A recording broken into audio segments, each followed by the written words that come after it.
Welcome to the fifth webinar in our anxiety series. This webinar is brought to you by the Grampian Child and Adolescent Mental Health Services Early Intervention Team. These webinars have been designed to bring you information about anxiety and practical solutions that you can use to support children and young people you know who are experiencing anxiety. We know that sometimes it can feel difficult to raise the topic of anxiety with a young person, so this episode will focus on how you can introduce the subject and go on to have a supportive conversation with a young person about anxiety. Your presenters today are myself, Annabelle Nicol, and my colleague Karen Barber. We're both psychology practitioners at NHS Grampian and members of the Early Intervention Team.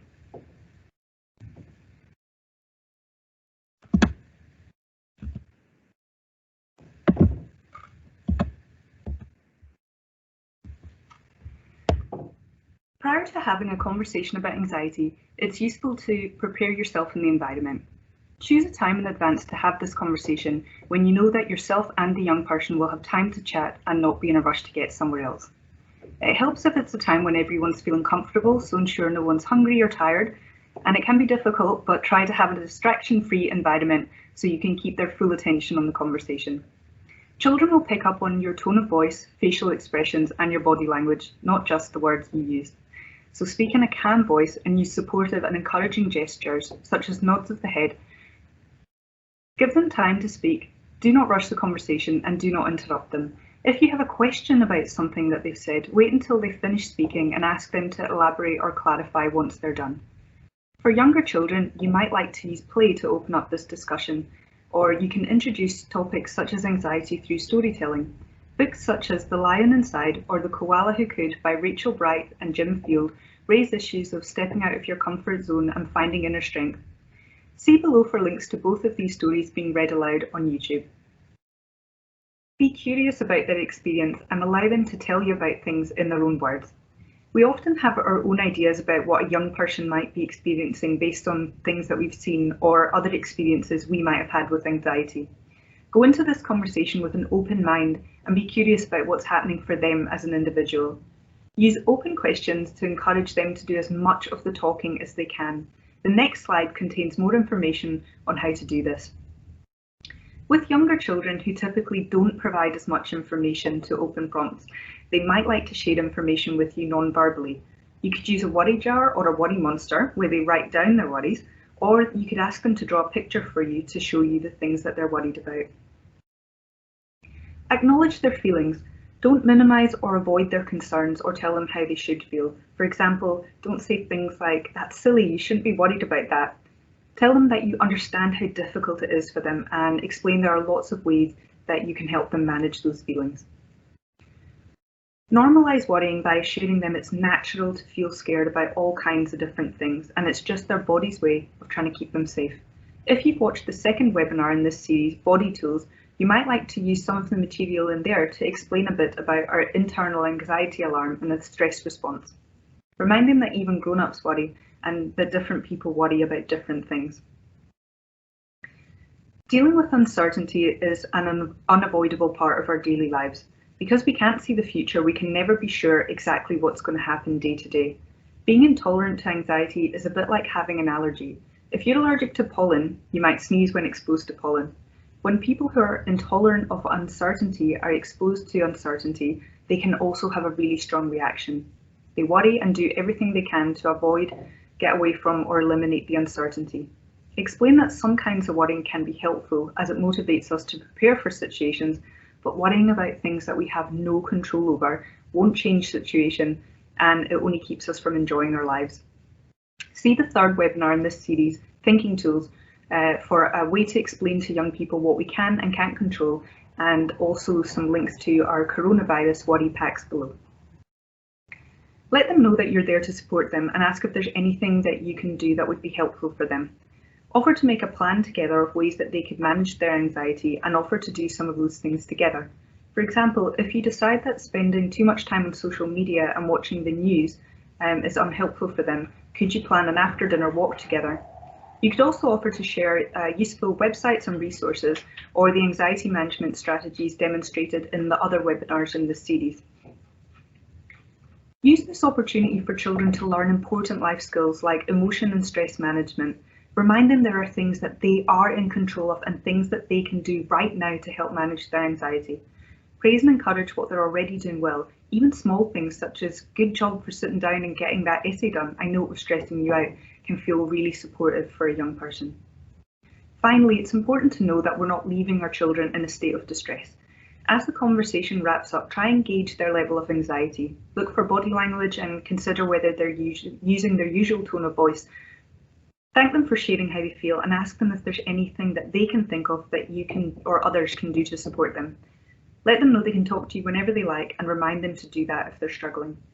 End the conversation on a positive note by talking to them about something nice or even just something neutral so that you know they're going away feeling calm. Sometimes people worry that talking about anxiety is going to create or increase anxiety, but talking about it isn't going to make the situation worse.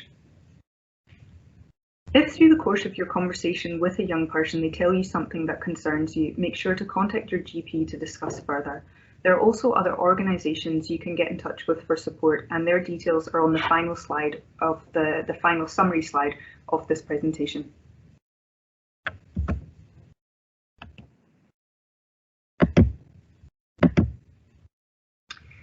When you're having a conversation about anxiety with a young person, here are some techniques that you can use to make the discussion as informative and productive and supportive as possible. When we ask closed questions, such as yes/no questions that require shorter answers, we lead the direction of the conversation. Open questions, on the other hand, allow the person to dictate where the conversation goes and allows them to tell you about things in their own words. Open questions include TED questions.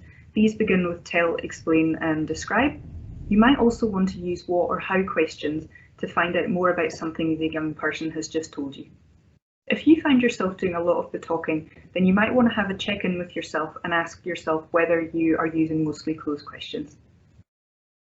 Affirmations are genuine statements of support that acknowledge and validate the other person's difficulties and feelings. They also recognise their strengths, efforts, and values and build hope that things can change. For example, saying something like, "It sounds like even though maths makes you feel really nervous, you try your best to always attend." Reflections are used to let the other person hear back their own words and your impression of what they've said. This shows that you've been actively listening to what they've been saying, and it helps check that we're correctly following what they're meaning. When we paraphrase, we might change the exact words that they've used, but we keep the essence of what they've said and feed that back to them. For example, if someone were to tell you that they felt nervous doing presentations in class, being asked questions, and being on stage, you might say something like, "Being in the spotlight makes you anxious." Short summaries, where we repeat back the last couple of words of what someone has said to you, are again helpful, encouraging the person to carry on talking, as well as showing that active listening. Longer summaries can help us check our understanding of what someone said, so you might ask, "Have I understood that right?" after you summarise.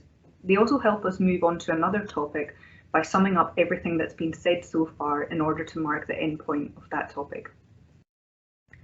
Summaries can also be useful for highlighting a person's ambivalence about change without feeling like an attack. For example, if you hear them say, "There's just no point in trying, nothing will work," repeating back those last few words, "nothing will work," in a neutral tone helps to highlight to the other person that they're doubtful about making changes.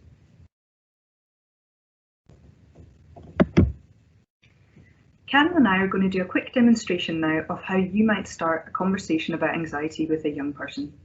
The first example we do is going to be the more unhelpful way of having this conversation.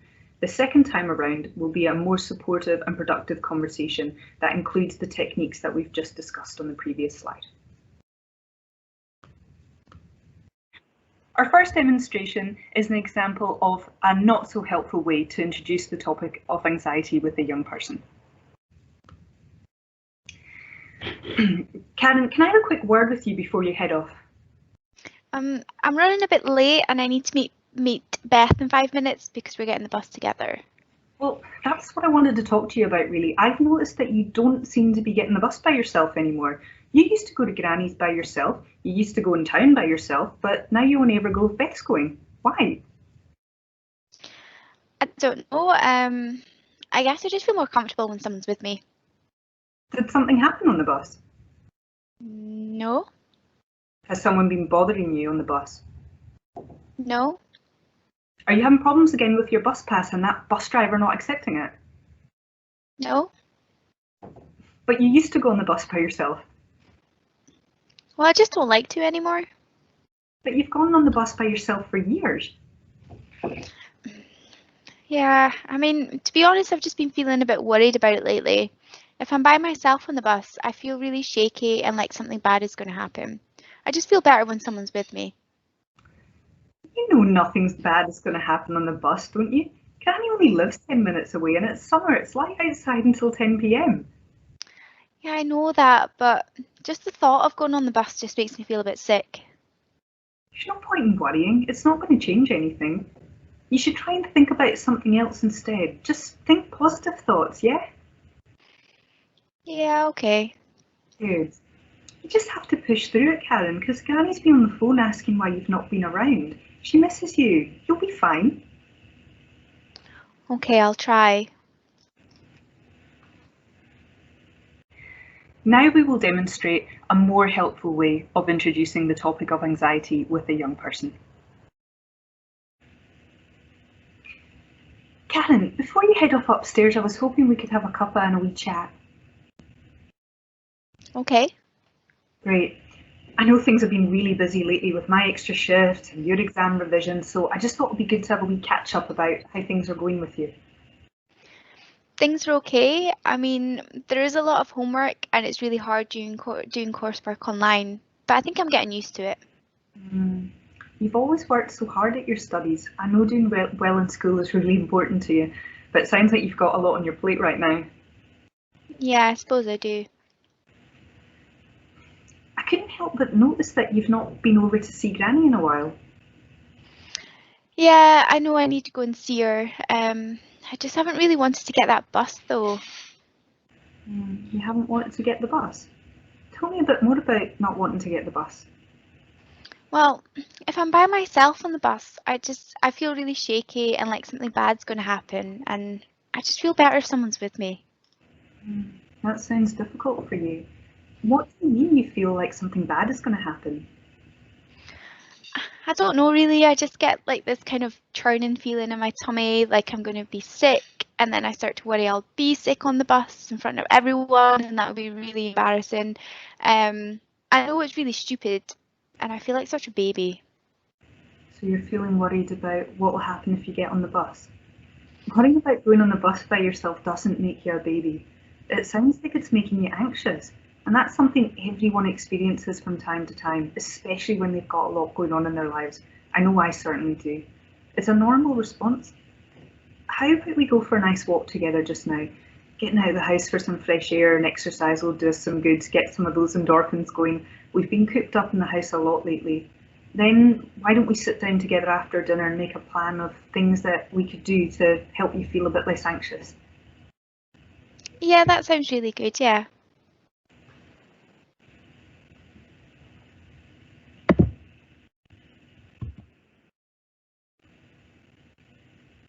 Once you've had your conversation, it can be helpful to make a plan about how the young person can start to manage their anxiety with your support.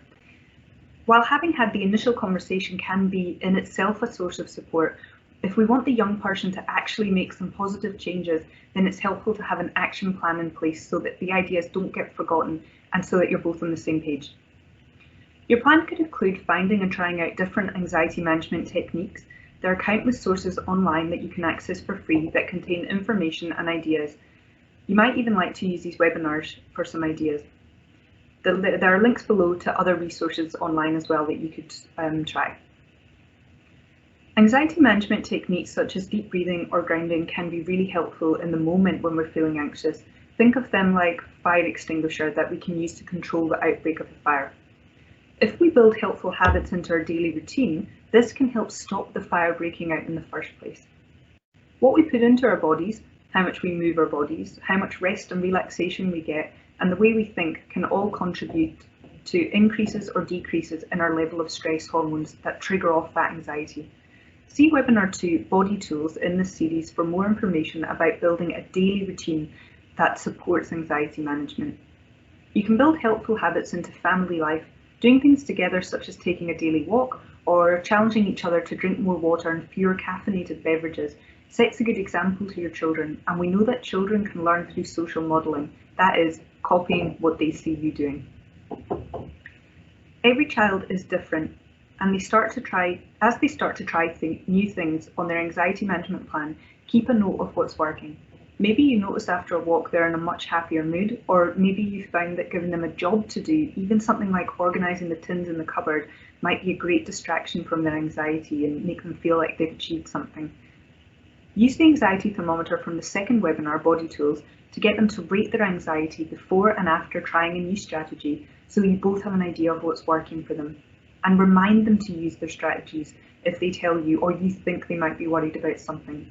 Practice makes perfect, and remember, just like when children learn any new skill, although they might need more reminders initially when starting out, eventually they'll be able to figure out what to do by themselves. We've spoken about how to address anxiety directly through having a conversation about it and making plans to manage it. It's also important to be aware of the messages that we send about anxiety indirectly. Little eyes and ears can pick up more than we realise. If you were watching yourself when you get anxious about something, what would you see? Although we might not be saying out loud that we're anxious, our body language and behaviour can be a giveaway. Maybe we ask our partner for reassurance that we look okay before we go out, or maybe we only go to the supermarket when it's quiet. Have a think about what a young person might learn by watching this. Could they infer that the world is a judgmental and scary place? No one wants their child to be uncomfortable or distressed, but sometimes our efforts to be supportive might accidentally be reinforcing anxious behaviours, that is, making the behaviour more likely to occur again. For example, if a young person starts avoiding going to the shop on their own because on one occasion they got to the till and didn't have enough money, and we tell them, well, we'll just pick up whatever you need in the shop from now on, they might learn that the only way to reduce anxiety is to avoid situations that make them feel anxious. While this will work for them in the short term, they never get to learn that by pushing through the initial discomfort and exposing themselves to situations that make them feel uncomfortable, they can actually cope. We can help instead to reinforce non-anxious behaviours.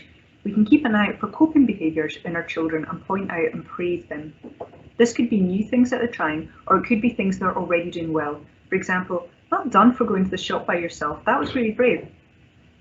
Pointing out our own efforts in a positive way is also really helpful for young people because it highlights our coping behaviours and it shows them how to think in a more positive way, something that anxious people can sometimes struggle with. To summarise, the main learning points of this webinar were that if you think a young person might be anxious, approaching rather than avoiding the topic can in itself be really helpful. If a young person opens up to you about feeling anxious, you can help them to make a plan to manage their anxiety and support them through joint activities or making lifestyle changes together. The indirect messages we send young people about anxiety can be just as important as what we say directly to them. Finally, remember to practice the conversation strategies in this webinar. It takes time for something to become second nature to us, so you might like to try including open questions, summaries, reflections and affirmations in your everyday conversations to help you familiarise yourself with them. We hope this webinar was helpful. You might like to give our next video in the series, Understanding the Adolescent Brain and Impact on Teen Mental Health During COVID-19 Lockdown, to learn more about changes in the brain during the teenage years and how they affect behaviour. Or you can go straight to any of our other webinars in the series if you think they sound more useful for you. Thank you for watching.